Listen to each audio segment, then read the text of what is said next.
Sino po Bishop? Representative Lagman.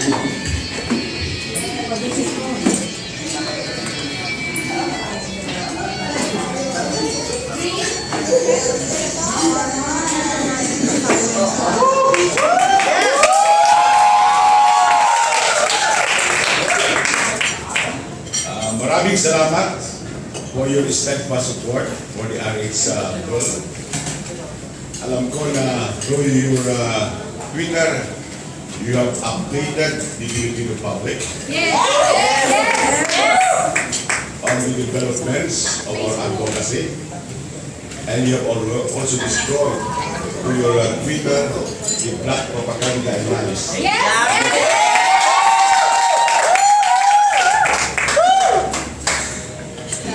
Now that the RH bill has been delivered, signed and sealed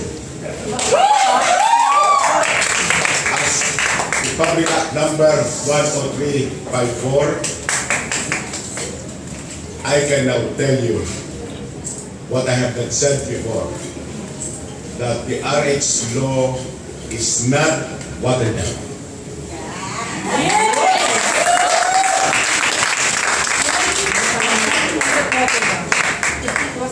Eh noon na pinabayaan ko lang yung private and some of the oppositors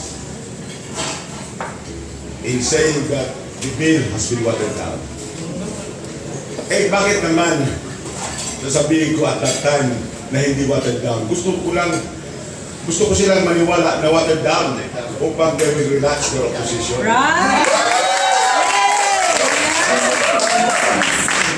Ngayon na batas na, we will be candid and truthful that we have never allowed the RH bill to be delivered with congenital defects.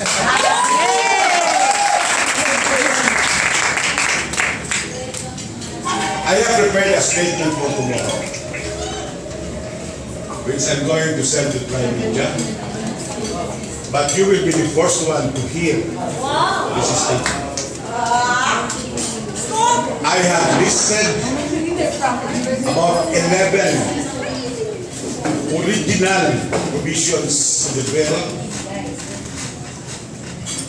which have remained as pristine as before.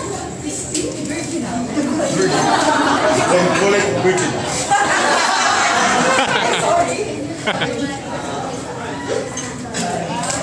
And then I just prepared this before I came. And I might as well have this as my guide so I will not miss anyone. First, the government is obligated to promote reproductive health and family planning, including voluntary contraception, to all the Filipinos, particularly couples, women, and adolescents, and prioritizing the disadvantaged, the poor, and marginalized, which in the first place were the very beneficiaries the authors were thinking when we crafted the bill. Because with respect to for those in the higher classes, they do not need to be informed, they are already informed. They do not need to be given access because they have already access. So, to our mind, that is a very important provision which has been preserved in the Declaration of Palestine. Number two, the hallmark of the RH bill, as you all know, is freedom of informed choice. This has been retained in the Declaration of Guidelines or Principles. I think that's Section 3A of the law. Number three, massive national information campaign on reproductive health and public planning is assured. That is provided for in section 20 on public awareness.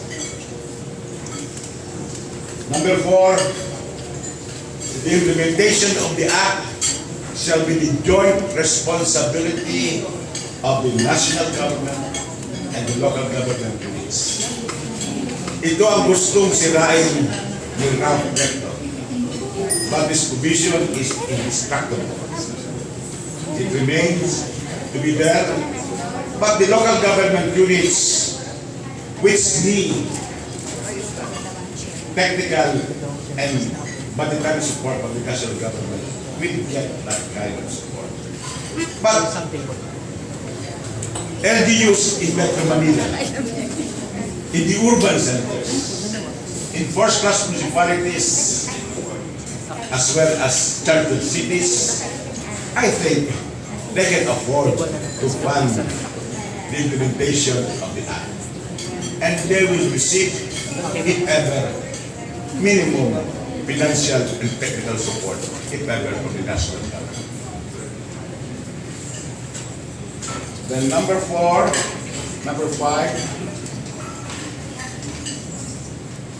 the principal elements of reproductive health are intact in section 4(q) of the Act. It has never been touched, it has never been amended, and if we would accept amendments, there are amendments which will not destroy the essence or the unity core of the nation.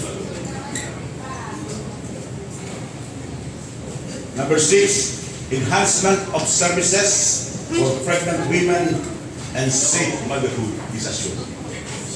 There are several provisions in the Act which will make this a reality. Then number 7, post-abortion complications will be treated and counseled in a humane, non-judgmental, and compassionate manner. This has been a mode of contention because the oppositors to the bill said that is virtually condoning abortion. Of course it is not. My classic example there is an encounter between government forces and rebels. A rebel is wounded. It is the obligation of the state to bring him to the nearest medical facility, and that is not condoning the bill.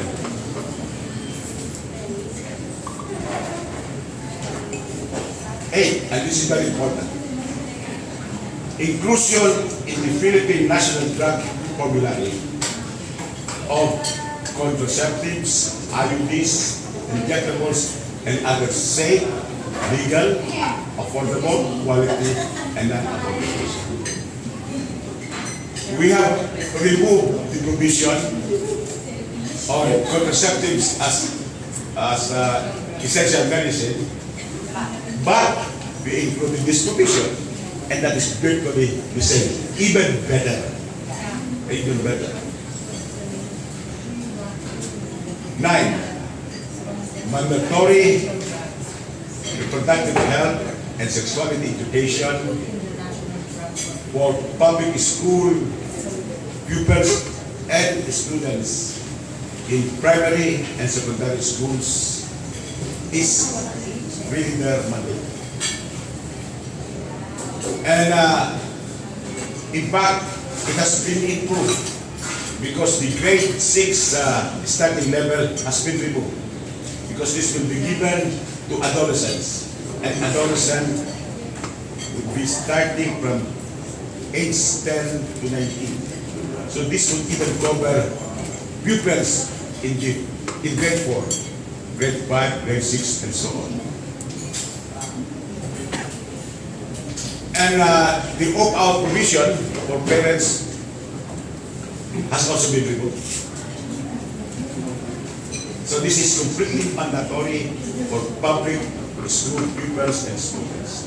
And there's a provision there that the curriculum to be prepared by the DepEd shall be adaptable by private schools. And I think the private schools would follow suit because they cannot deprive their students from the same opportunity of learning sexuality education afforded to students and pupils in public schools.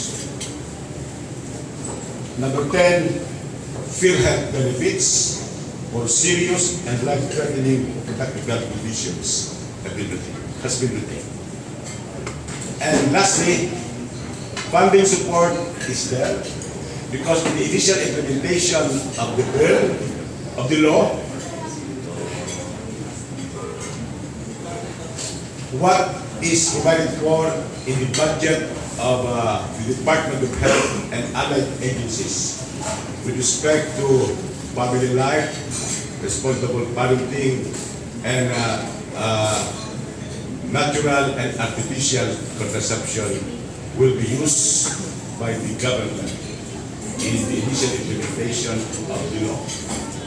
And subsequent amounts needed would be appropriated in the General Appropriations Act of the following years. That is where the battle will be. Starting with the Congress of the 16th Congress, because they will now deliberate on the subsequent appropriation for the reproductive health law for 2014. But 2013, it's assured, and if it is lacking, then the President will always augment the appropriation from the contingent fund of the President. And also, with the approval of the same taxes, where health is a beneficiary, then I am sure we will not be destitute of funds for the reproductive health. So, now we can say that the reproductive health law is indeed not what it is. The original Christian provisions are there.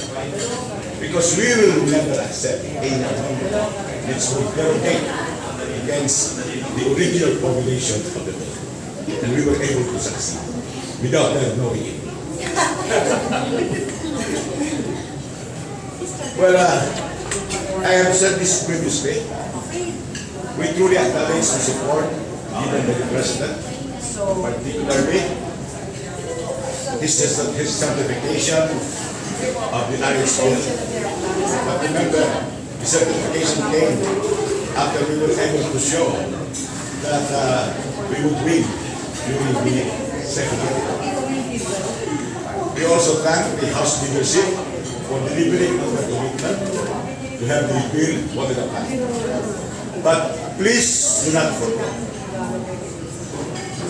that the essential merits of the bill assured also its passage.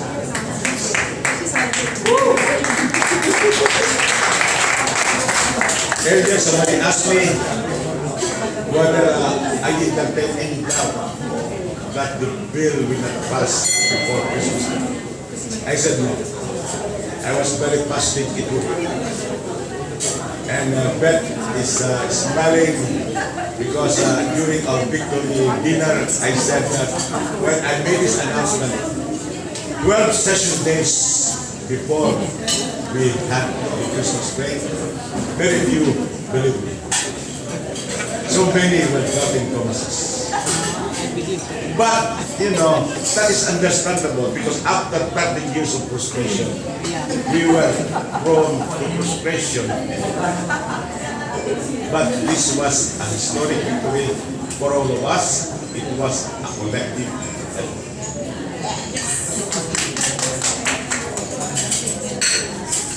Someone also asked me when I came in whether what will happen in the Supreme Court. I told him that the oppositors of this law are masochists for defeat. We are going to, we assure you, the final round in the Supreme Court because this bill, this law is truly constitutional. Yes. Thank you.